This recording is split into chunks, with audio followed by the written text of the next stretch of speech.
Hi రా Kamal. Hi రాజు. ఏంట్రా, నేను మాట్లాడిస్తూనే ఉన్నాను, నువ్వు పుస్తకాల పురుగులా కళ్ళు బుక్ మీద నుంచి తీయడమే లేదు.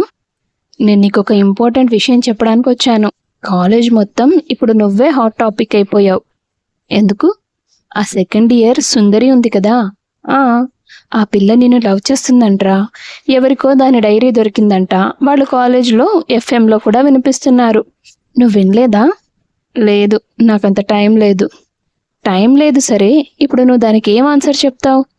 అందుకు కూడా టైం లేదురా, నేను చదవాలి. కర్మరా బాబు, అంతలా చదివేసి ఏమవుతావేంటి? ఐఏఎస్ అయిపోతావా?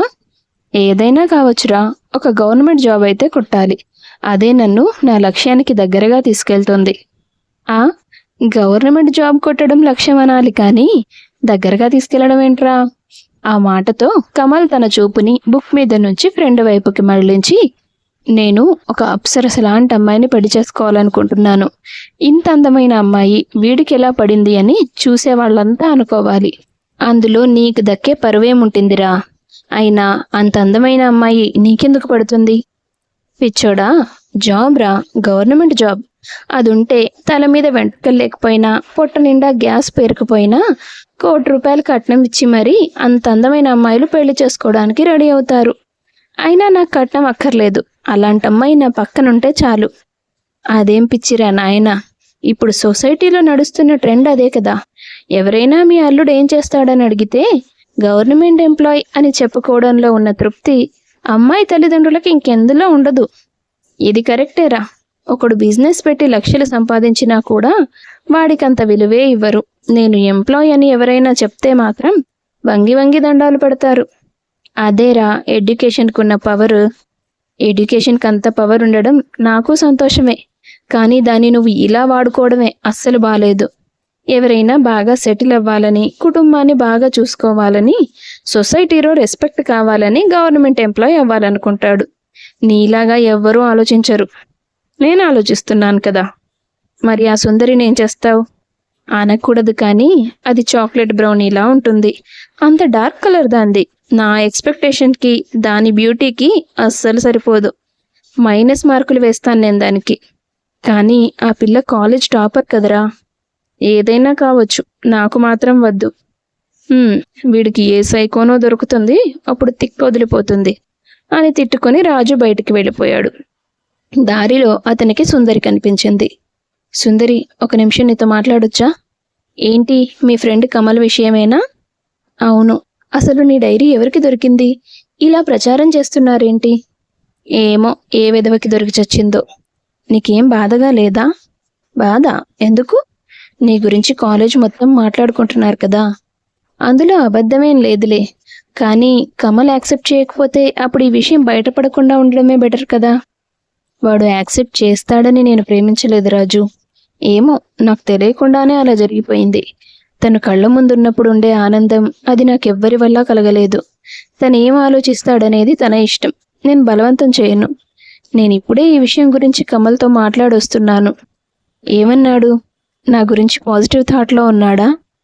ఇప్పుడు ఈ అమ్మాయి అందంగా లేదని వాడు అంటున్నాడని చెప్తే హర్ట్ అవుతుందేమో అనుకుని వాడు స్టడీస్ తప్ప ఇంకే డైవర్షన్స్ వద్దనుకుంటున్నాడు అని చెప్పాడు రాజు. అందుకే వాడంటే నాకు అంత ఇష్టం. ఏదైనా అనుకుంటే పట్టుబట్టి సాధిస్తాడు. అయితే నువ్వు వాడితో మాట్లాడవా? వాడు అనుకున్నది సాధించేంత వరకు వెయిట్ చేస్తాను. ఆ తర్వాత నా ప్రేమ గురించి చెప్తాను. నువ్వు స్పెషల్గా చెప్పేదేముంది? వాడికి తెలుసు కదా. తెలుసుండొచ్చు, కానీ తను కోరుకున్న పొజిషన్లో ఉన్నప్పుడు చెప్తే యాక్సెప్ట్ చేస్తాడు కదా. ఎలాగైతే తను ఒక గవర్నమెంట్ ఎంప్లాయ్ అవ్వాలనుకుంటున్నాడో నేను అలాగే అనుకుంటాను. తనలాగే నేను ఏదైనా సాధిస్తే తనకి నా మీద మంచి అభిప్రాయం ఉంటుంది. మా పెళ్ళికి ఈజీగా అడుగులు పడతాయి. ఈ పిల్ల మరీ హోప్స్ పెట్టుకున్నట్టుంది. నిజం చెప్తే ఓ తంట, చెప్పకపోతే ఓ తంట. ఇప్పటికి చెప్పకపోతేనే మంచిది అనుకొని వెళ్ళిపోయాడు రాజు. ఆ తర్వాత ఓ 2 ఏళ్ళు గడిచాయి. కమల్కి అతను కోరుకున్నట్టుగా మంచి ఉద్యోగం వచ్చింది. ఆ విషయం తెలుసుకున్న సుందరి అతన్ని వెతుక్కుంటూ వెళ్ళింది. హాయ్ కమల్. సుందరి, నువ్వా? నేనే. నీతో కొంచెం పర్సనల్గా మాట్లాడాలి. ఓకే, మాట్లాడదాం. చెప్పు, ఏంటి విషయం? ఇది నీకు కాలేజ్లోనే తెలిసిన విషయం, కానీ నువ్వు నీ గోల్ కోసం స్ట్రిక్ట్గా ఉన్నావని నీ ఫ్రెండ్స్ చెప్పారు. అందుకే ఎప్పుడూ డిస్టర్బ్ చేయాలనుకోలేదు. నేను కూడా సివిల్స్ ప్రిపేర్ అవుతున్నాను. త్వరలో మంచి జాబ్ సంపాదిస్తాను. మంచిదే కదా! ఆ! నీకు తెలిసే ఉంటుంది కదా! నేను నిన్ను కాలేజ్ నుండే ఇష్టపడుతున్నానని. ఇప్పుడు నీకు జాబ్ వచ్చింది. సెటిల్ అయ్యావు. ఒకవేళ నేను కూడా జాబ్ చేయాలని నువ్వనుకుంటే నేను ప్రిపరేషన్ కంటిన్యూ చేస్తాను. వద్దంటే మానేస్తాను. నేనెందుకు వద్దంటాను? నీ భార్య ఎలా ఉండాలని నువ్వు కోరుకుంటావో అది నీ ఇష్టం కదా! అవును. అందుకు నీ ఉద్యోగానికి సంబంధం లేదు సుందరి. అది కాదు కమల్. మనం పెళ్లి చేసుకుంటే బావుంటుంది కదా! నువ్వు ఈ మాట అనకూడదని ఇంతగా చెప్తున్నాను. కానీ అనేశావు. నిన్ను ఇన్సల్ట్ చేయాలని నాకు లేదు. కానీ నాకున్నది ఒకటే గోల్. నేను పెళ్లి చేసుకునే అమ్మాయి అతిలోక సుందరిలా ఉండాలి. మండపంలో తను నా పక్కన నిలబడితే చూసే వాళ్ళ కళ్ళు మండిపోవాలి. అలాంటి రోజును తీసుకురావడం కోసమే ఇంత కష్టపడి ఈ ఉద్యోగం సంపాదించింది. మా వాళ్ళు నా కోసం సంబంధాలు వెతుకుతున్నారు ఆల్రెడీ. నువ్వు అందంగా లేవని నేను కామెంట్ చేయను, కానీ నేను కోరుకుంటున్న అమ్మాయిలా అయితే లేవు. అనవసరంగా సీన్ చేయకుండా అర్థం చేసుకొని వెళ్ళిపోతే సంతోషిస్తాను. అది కాదు కమల్, ఆడవాళ్ళ అందం శాశ్వతం ఏమీ కాదు. పెళ్ళయ్యాక కొంత మార్పు వస్తుంది. తల్లిగా మారాక చాలా మార్పు వస్తుంది. నువ్వు పెళ్లి చూపుల్లో చూసేటప్పుడు ఉన్న అందం తల్లయ్యాక ఉండకపోవచ్చు. అలా అని తనని వదిలేస్తావా? లేదు కదా. జీవితాంతం తోడుగా ఉండడం అంటే మన జీవితాన్ని అందంగా మార్చే పార్ట్నర్ ఉండాలి. కేవలం అందంగా ఉండే పార్ట్నర్ సరిపోదు కదా. తమ దగ్గర లేని వాటి గురించి కొంతమంది ఇలాంటి ఫిలాసఫీలే పెట్టుకుంటారు. ప్రపంచంలో ఎవరైనా పెళ్లి చేసుకునే పార్ట్నర్తో సుఖంగా ఉండాలనే అనుకుంటారు. లైఫ్ స్పాయిల్ చేసుకోవాలని ఎవరూ అనుకోరు. కాబట్టి అందంతో పాటు నన్ను ప్రేమించే అమ్మాయి దొరుకుతుంది. నా రిక్వైర్మెంట్ నాది. దాన్ని తప్పు పట్టే హక్కు నీకు లేదు. మర్యాదగా వెళ్ళిపోతే బాగుంటుంది. కమల్ మాట్లాడిన తీరుకి ఆమె దగ్గర మరో అవకాశం మిగల్లేదు. కళ్ళలో కన్నీళ్లు నిండిపోయాయి. మౌనంగా అక్కడి నుంచి వెనుదిరిగింది. హాస్టల్కి చేరుకున్న తర్వాత, ఏమైందే అలా ఉన్నావు? కమల్ దగ్గరికి వెళ్ళాను. రిజెక్ట్ చేశాడా? నాకు ముందే తెలిసిలా జరుగుతుందని. అదేంటాషా, నీకెలా తెలుస్తుంది? నాకు ఆ రాజుగాడు ఎప్పుడో చెప్పాడు. వాడికి పెళ్లి గురించి వింత కోరికలున్నాయి. వాడికి మీ ఫ్రెండ్ మీద ఎప్పటికీ ఇష్టం కలగదని. నీతో చెప్తే ఏమనుకుంటావో అని మేము ఆగిపోయాం. ఇప్పుడు ఏం చేద్దాం అనుకుంటున్నావు? తను క్లియర్గా చెప్పాడు. తన గురించి, తన లైఫ్ గురించి ఆలోచించడానికి నాకు హక్కు లేదని. ఇంకేం చేస్తాను? దూరంగా ఉండిపోతానంతే. నీకు చాలా టాలెంట్ ఉంది సుందరి. నువ్వు అనుకున్నది సాధిస్తే అలాంటి వాడు నీకు సెల్యూట్ కొట్టాలి. అలాంటి పర్సన్ గురించి బాధపడకు. నేను తన నుంచి సెల్యూట్ కాదు, షేక్ హ్యాండ్ ఇష్టపడతాను. నువ్వు చెప్పిందే చేస్తాను. నా గమ్యం వైపే నడుస్తాను. కానీ చివరి వరకు నా మనసులో కమల్ మాత్రమే ఉంటాడు. అది కాదే. ప్లీజ్ ఆశా, ఇంకేం మాట్లాడకు. అలా ప్రేమించిన వాడు కాదన్నాడన్న బాధని మోస్తూ తన చదువుని కొనసాగించింది సుందరి. 1 సంవత్సరం గడిచిపోయింది. కమల్ వచ్చిన సంబంధాలన్నింటికీ వంకలు పడుతూనే ఉన్నాడు. సంవత్సరం తర్వాత ఓ సంబంధం వచ్చింది. అమ్మాయి ఫోటో చూడగానే ఎగిరి గంతులు వేశాడతను. ఇంట్లో వాళ్ళని తీసుకుని మరుసటి రోజే వాళ్ళ ఇంటికి పెళ్లి చూపులకి వెళ్ళాడు. నమస్తే అండి, రండి, లోపలికి రండి అంటూ ఆహ్వానించారు ఆ ఇంటి వాళ్ళు. మొదట వాళ్ళకి మర్యాదలు చేశారు. ఆ తర్వాత కమల్, అమ్మాయి ఇంకా రావట్లేదేంటండి అన్నాడు తడబడకుండా. వాళ్ళంతా ఆశ్చర్యంగా చూశారు. మీరేమనుకోకండి, వీడికి ఇప్పటికి చాలా సంబంధాలు చూసాం, అన్నిటినీ కాదన్నాడు. మీ అమ్మాయి ఫోటో చూడగానే వెంటనే ఒప్పుకున్నాడు. అందుకే అంత తొందర. పర్వాలేదు అన్నారు అవతలి వాళ్ళు. ఇంతకీ అబ్బాయి ఏం చేస్తుంటాడండి? నేను ఆర్టీఓ ఆఫీసర్ అంకుల్. మీరు చూడలేదా నా ప్రొఫైల్లో? మాకు ఈ సంబంధం బ్రోకర్ ద్వారా వచ్చింది. ప్రభుత్వ ఉద్యోగం చేస్తున్నాడని మాత్రమే అతను చెప్పాడు. అలాగా. మనజాక్షి, వెళ్ళి అమ్మాయిని తీసుకురా. మన చిన్నమ్మాయి సౌందర్యని రెడీ చేసి తీసుకొస్తానని చెప్పిందండి. వచ్చేస్తారు. మీకు 2 అమ్మాయిలా? అవును, మీరు చూడ్డానికి వచ్చింది పెద్దమ్మాయి సౌందర్య. తన రూపానికి తగ్గ పేరు పెట్టారు. కాసేపటి తర్వాత, అక్క నువ్వు వెళ్తావా, నేను రానా? ఇదేమైనా 1970లో పెళ్లి చూపులా? నేను వెళ్ళి కూర్చుంటానులే. నువ్వు కిచెన్లోకి వెళ్ళి కాఫీ ట్రే పట్టుకురా. సరే అక్క. అక్కడ మాత్రం ఇంత గట్టిగా మాట్లాడకే, దడుచుకుంటారు. పెళ్ళయ్యాక నీ ఇష్టం. సరే సరే, మాకు తెలుసులే అంటూ సౌందర్య హాల్లోకి వచ్చింది. ఆమెను చూడగానే కమల్ లేచి నిలబడ్డాడు. ఒరేయ్, మరీ కకృత్ అనుకుంటారు, కూర్చో. మీరేం చేస్తారండి అంటూ నెమ్మదిగా అడిగాడతను. ప్రస్తుతానికి ఏమీ చేయట్లేదండి. ఎంబీఏ అయిపోయాక ఖాళీగానే ఉన్నాను. అదేంటమ్మా అంత చదువుకున్నా ఉద్యోగ ప్రయత్నాలు చేయలేదా? పెళ్ళయ్యాక ఇల్లు, ఉద్యోగం రెండూ మేనేజ్ చేయడం నా వల్ల కాదా ఆంటీ అంది సౌందర్య. అదేంట్రా పిల్ల మరీ అలా మాట్లాడేస్తుంది? ఉద్యోగం పేరుతో మిమ్మల్ని పట్టించుకొని కోడలు మీకెందుకమ్మా? ఇంట్లోనే ఉండి మీకు సేవలు చేసి పెడుతుంది. అంత అందమైన అమ్మాయి మీకు సేవలు చేయడమే మీ అదృష్టం అనుకోండి. నీదొక పిచ్చి అని తల కొట్టుకున్నారు అతని తల్లిదండ్రులు. ఏమైంది? ఏదైనా సమస్య అడిగారు పెళ్లి కూతురు తరపు వాళ్ళు. అబ్బే అలాంటిదేం లేదు అంకుల్. నేను తను నచ్చిందనే ఈ పెళ్లి చూపులకు వచ్చాను. తనకి ఉద్యోగం ఉన్నా లేకపోయినా పర్వాలేదు. అతని మాటలకి సౌందర్య నవ్వి నవ్వనట్టుగా ఒక చిన్న నవ్వు నవ్వింది. ఆ తర్వాత సుందరి కిచెన్లో వెళ్ళి కాఫీ ట్రే పట్టుకొని హాల్లోకి వచ్చింది. పెళ్లి కొడుగ్గా వచ్చింది కమల్ అని తెలియగానే ఆమెకు చాలా బాధేసింది. మళ్ళీ వెనక్కి కిచెన్లోకి వెళ్ళిపోయింది. ఒక మాస్క్ తెచ్చుకొని మొహానికి తగిలించుకుంది. అమ్మా చిన్ని, ఇంకా ఎంతసేపు? కాఫీలు తీసుకురా. ఆ వస్తున్నానమ్మా అంటూ నెమ్మదిగా బయటకొచ్చింది సుందరి. మీ రెండో అమ్మాయా? అవునండి. తను ఇన్కమ్ ట్యాక్స్ ఆఫీసర్. అవునా? ఇంత చిన్న వయసులో అంత మంచి ఉద్యోగం చేస్తున్నావా? తెలివైన దానివే. మరి నీ పెళ్ళెప్పుడు? వాళ్ళు వేసిన ప్రశ్నకి ఆమె సమాధానం చెప్పలేదు.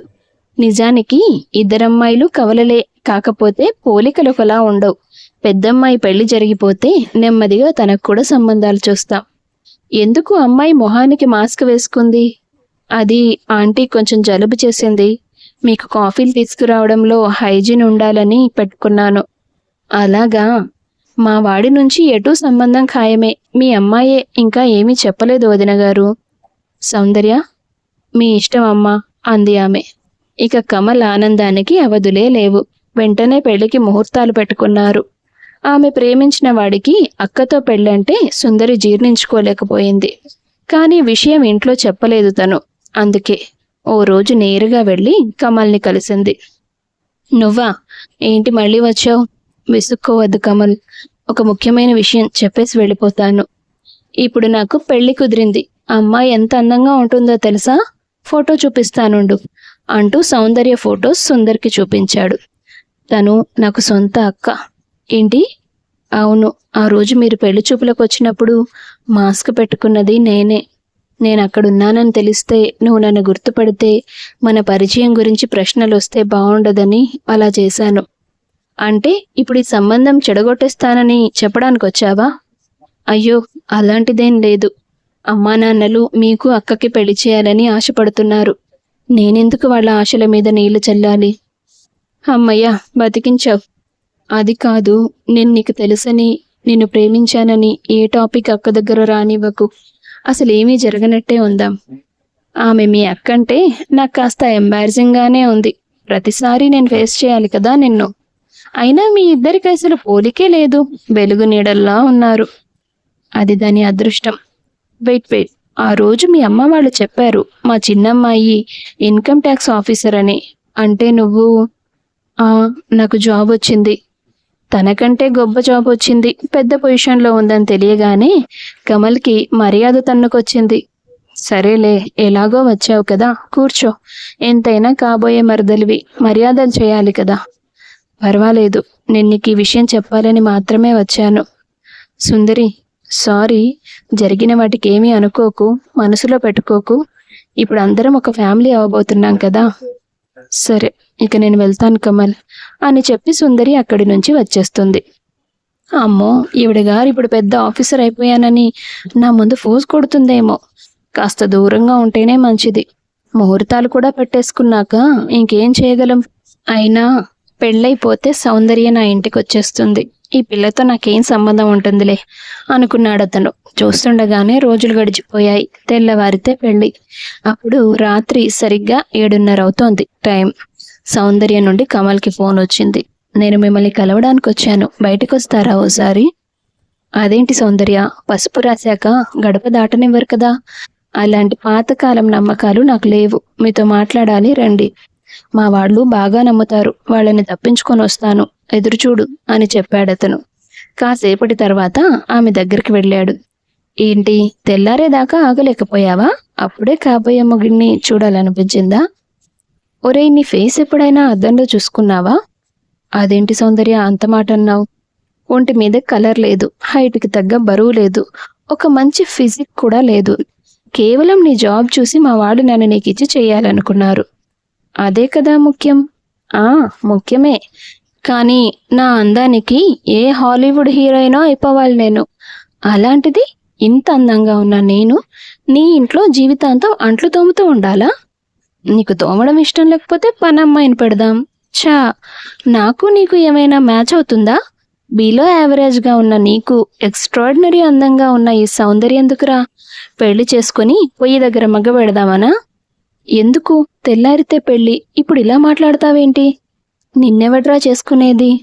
అలాంటప్పుడు ఎందుకు ఒప్పుకున్నావు? అప్పుడు నేనిచ్చిన ఆడిషన్స్ అన్నీ ఫెయిల్ అయ్యాను. ఇక నిన్ను చేసుకోవడమే ఆప్షన్ ఏమో అనుకున్నాను.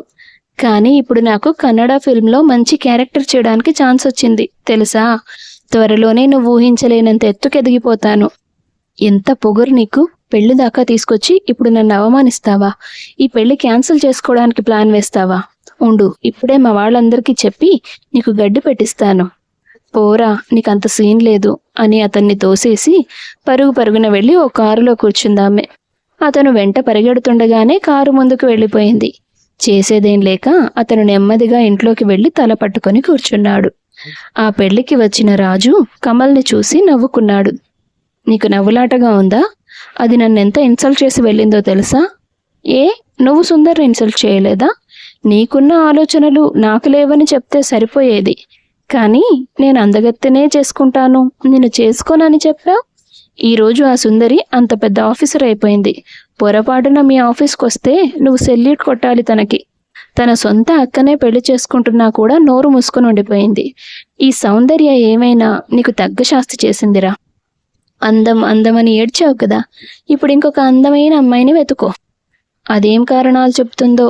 అందరూ అలా ఉండరనుకో, కానీ కర్మఫలం అనేది ఉంటుంది. ఎవరినైనా తక్కువ చేసి చూస్తే దేవుడు మననెత్తిన కూడా వేస్తాడు. మొట్టికాయ. రాజు ఎంత ఎగతాళి చేస్తున్నా కమల్ ఏమీ మాట్లాడలేదు. మౌనంగా కూర్చున్నాడు. సౌందర్య వెళ్ళిపోయిన విషయం తెలిసి ఆమె కుటుంబం కంగారు పడుతూ ఉంది. కానీ ముహూర్త సమయానికి కమల్ ఇంటి నుండి అందరూ మండపానికి బయలుదేరారు. అది చూసి సుందరి కుటుంబం షాక్ అయింది. తమ కూతురు ఇంట్లో లేదన్న విషయాన్ని చెప్పలేక వాళ్ళకి చెప్పారు. అయినా సరే కమల్ వెళ్ళి మండపంలో కూర్చున్నాడు. బంధువులంతా వచ్చేశారు. పంతులు మంత్రాలు చదువుతున్నాడు. ఏం చేస్తున్నారు బాబు? అమ్మాయి లేకుండా పెళ్ళెలా జరుగుతుంది? మీ పెద్దమ్మాయి వెళ్ళిపోయి ఉండొచ్చు, కానీ పెళ్లి కూతురు ఇక్కడే ఉంది కదా. పెళ్లి కూతురా? ఎవరు? సుందరి. ఏంటి? అవును, నా పక్కన పెళ్లి కూతురుగా కూర్చునేది మీ రెండో అమ్మాయే. కానీ బాబు, తన ఇష్టాయిష్టాలతో సంబంధం లేకుండా మేమిలా బలవంతం చెయ్యం. మీ పెద్దమ్మాయి ఇష్టమేంటో మీరు తెలుసుకుని ఉంటే పరిస్థితి ఇంత దాకా వచ్చేదా? అదే మేం చేసిన తప్పు. అందుకే ఇప్పుడు మరోసారి చేయమంటున్నాం. మరోసారి కూడా అదే చేస్తున్నారు. అంటే మీ రెండో అమ్మాయికి నేనంటే ఇష్టమే. ఓసారి అడగండి. కమల్, ఏం మాట్లాడుతున్నావు? ఆమె ప్రశ్నకు అతను అక్కడి నుంచి లేచి ఆమె చెయ్యి పట్టుకుని మేకప్ రూమ్కి తీసుకెళ్లాడు. ఇప్పుడు అడుగు, ఏం అడగాలనుకుంటున్నావు? అక్క వెళ్ళిపోయిందని నీకు బాధ ఉండొచ్చు, కానీ మనం పెళ్లి చేసుకుందాం అనడం కరెక్ట్ కాదు. ఎందుకు కాదు? అరే, నువ్వు తన మీద కోపంగా ఉన్నావు, అందుకే నీకు ఇలా అనిపిస్తోంది. నాకు సౌందర్యం మీద కోపమేం లేదు. నాకు రాజుగాడు కాలేజీలోనే చెప్పాడు, పెళ్లికి అందం క్వాలిఫికేషన్ కాదని. అబ్బాయికి సంపాదన ఉంటే చాలు, గుర్తింపు ఉంటే చాలు అనుకున్నాను నేను. అవి సంపాదిస్తే ఎంత అందమైన అమ్మాయి అయినా వాల్యూ ఇస్తుందనుకున్నాను. కానీ మీ అక్క నన్ను గడ్డి పరక కింద తీసిపడేసింది. అప్పుడే అర్థమైంది నా థియరీ తప్పని. నా ఫిజిక్ గురించి తను కామెంట్ చేస్తే గానీ ఇంకొకరి బ్యూటీ గురించి కామెంట్ చేసే రైట్ నాకు లేదని అర్థం కాలేదు. నువ్వు రియలైజ్ అయినందుకు నాకు సంతోషమే కమల్. దాన్ని మన పెళ్లికి ముడిపెట్టకు. ఏ, నా మీద ద్వేషం పెరిగిందా నీకు? అలాంటిదేం లేదు. ఒకసారి ప్రేమిస్తే చచ్చేదాకా ప్రేమే ఉంటుంది. ద్వేషం ఎలా పుడుతుంది? మరి ఇంకేంటి? నేను చేసిన అవమానానికి నీకు నన్ను కొట్టాలనిపిస్తే కొట్టు, తిట్టాలనిపిస్తే తిట్టు. నాకు నన్నుగా ప్రేమించే అమ్మాయి కావాలి. అది నాకు అర్థమైంది. ఇప్పుడు నువ్వు కోపంగా ఈ పెళ్లి వద్దన్నా సరే, నువ్వు ఒప్పుకునే వరకు నీ వెంట పడుతూనే ఉంటాను. ఈసారి నువ్వేం కారణం చూపిస్తావు? నీకు నాకంటే పెద్ద జాబ్ ఉందని నేను నీకు సరిపోనని చెప్తావా? కమల్, పిచ్చి పిచ్చిగా మాట్లాడొద్దు. ఇంకా నీ మనసులో నేనున్నానని నాకు తెలుస్తోంది. ఇక మాట్లాడకు. రా. మీ అక్క తిరిగి వస్తుందేమో అన్న ఆశతో గట్టిగానే ముస్తాబయ్యావు కదా. ఇలాగే పెళ్లిపీటల మీద కూర్చో, ఫోటోలు బాగా వస్తాయి అని మండపంలో తన పక్కన కూర్చోబెట్టుకున్నాడు ఆమెను. మొదట అందరూ ఆశ్చర్యంగా చూశారు వాళ్ళ వైపు. కమల్ చెప్పడంతో పంతులు మంత్రాలు చదివాడు. సన్నాయి మేళాలు మోగాయి. సుందరి తల్లిదండ్రులు కమల్ కాళ్ళు కడిగి కన్యాదానం చేశారు. ఆ తర్వాత వాళ్ళిద్దరి పెళ్లి కన్నుల పండగలా జరిగింది. సౌందర్య మిగిల్చి వెళ్ళిన దుఃఖాన్ని సుందరి కమళ్ల పెళ్లి సంతోషంగా మార్చేసింది. కొన్ని సంవత్సరాలుగా ఆమె మనసులో నిండిపోయిన అతనికి భార్యగా మారి అతని చిటికెన వేళ్లు పట్టుకుని వెంట వెళ్ళిపోయింది సుందరి. అన్యోన్యతకి అందంతో సంబంధం లేదని అర్థం చేసుకున్న కమల్ భార్య ప్రేమను అర్థం చేసుకుని ఆమెతో సంతోషంగా జీవించాడు. కథ నచ్చితే వీడియో లైక్ చేసి షేర్ చేయండి. తప్పకుండా ఛానల్ని సబ్స్క్రైబ్ చేసుకోండి. మీ అభిప్రాయాన్ని కామెంట్స్ రూపంలో తెలియపరచండి. అందరికీ ధన్యవాదాలు.